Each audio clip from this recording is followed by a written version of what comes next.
Hollywood has seen its share of tragic endings, but some deaths defy logic, reason, and expectation. From ridiculous coincidences to unsettling mysteries, these tales go beyond the usual tragedies of fame. Some were freak accidents, others raised even more questions than answers.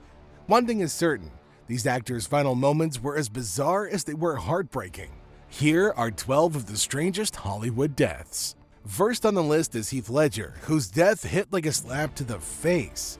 It didn't make sense. He was young, vibrant, a talent on the rise. In 2008, he was found unresponsive in his apartment and the world was stunned. An overdose of prescription painkillers, anti-anxiety meds, and sleeping pills was the official cause. But there were whispers too. His role as the Joker had consumed him. It was hard stamina-wise, because it was just high levels of energy were required every day. He'd been struggling, barely sleeping, relying on pills to get through. It all felt like a tragedy waiting to happen. And the oddest part is that his masseuse called Mary-Kate Olsen before anybody else. It's a detail that still lingers, raising more questions than providing answers. Next up is Brittany Murphy. Her death in 2009 still doesn't sit right with anybody who remembers it. At first, it seemed like pneumonia took her. The coroner said she died from pneumonia with anemia, but then her husband, Simon Monjack, died just months later in almost the same way. Now that's where the conspiracy theories begin. Was it poisoning, mold, something else? Her mother hinted at secrets, but the truth was buried under cryptic statements. And with nothing conclusive, it all stayed murky. Nobody saw it coming. One day she was here, and the next, she was gone. Hollywood, with all of its lights, couldn't shine through this mystery. And then there's Anton Yelchin. The guy had so much ahead of him. In 2016, the Star Trek actor was found crushed between his Jeep and a brick pillar. A car defect, something as simple as a faulty gear shift, caused it. His Jeep rolled backward on him while he was unloading it from his driveway, pinning him against the pillar. Friends found him hours later when he didn't show up for a rehearsal. It was a freak accident, the kind that doesn't seem real, just one of those things that happens and you can't wrap your head around it. Now that's what makes it even worse. Until you look at every major film J.J. Abrams has ever directed, somebody always seems to die. While Joss Whedon kills characters, maybe J.J. Abrams is knocking off actors. Up next, Paul Walker. The death of the Fast and the Furious star still feels like some kind of cruel joke or twist of fate. Hey, thought you could leave without saying goodbye.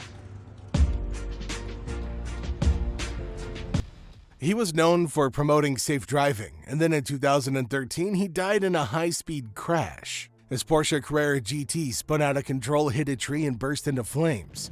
He wasn't the reckless guy you'd expect to meet a fiery end on the streets. In fact, Walker spent years warning others about driving too fast.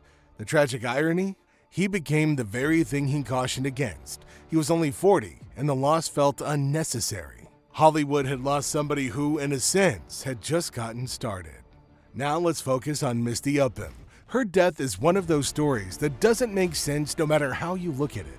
She was missing for days before her body was found at the bottom of a ravine in 2014. Authorities say it was an accidental fall, but her family didn't buy it. Misty had been vocal about police mistreatment, and some believed that she was being pursued. Was it an accident, or was there something darker involved? At just 32, her death raised more questions than it answered, and with every year that passes, the mystery deepens. It's the kind of story Hollywood doesn't want to tell.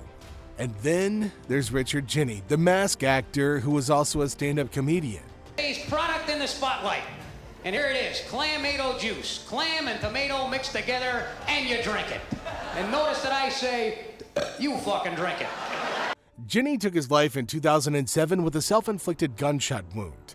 Officially, it was labeled suicide. Reports later revealed a man suffering from undiagnosed mental illness, depression, schizophrenia, the kinds of things people often miss in others. The quiet kind of suffering that builds up until it bursts. His death became a wake-up call for how we failed to recognize mental health struggles, especially in public figures who mask their pain with humor. His end wasn't just tragic, it was a stark reminder of what's hidden beneath the surface. Now let's talk about Skye Nicole Bartusiak, the young actress from The Patriot. She died in 2014 at the age of 21, and her death just doesn't make sense. The cause? An accidental overdose of painkillers and muscle relaxants. But the worst part was that there were no signs that she'd been battling addiction. Her mother performed CPR, but it was too late.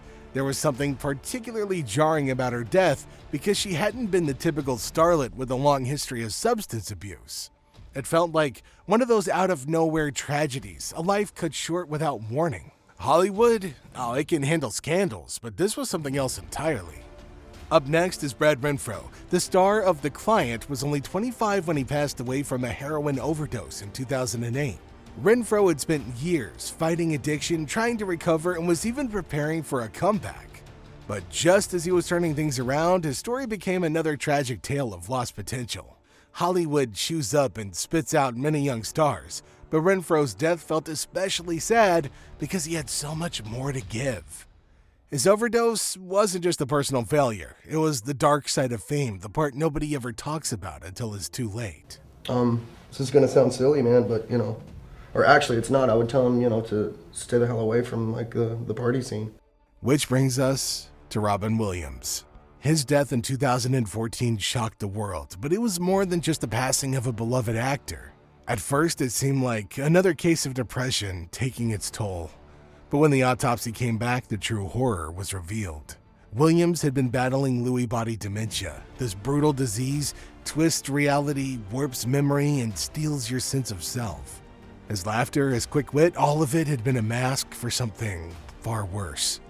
For years, nobody knew that he was slipping away, and the man we all knew as the eternal optimist had been fighting a war within himself.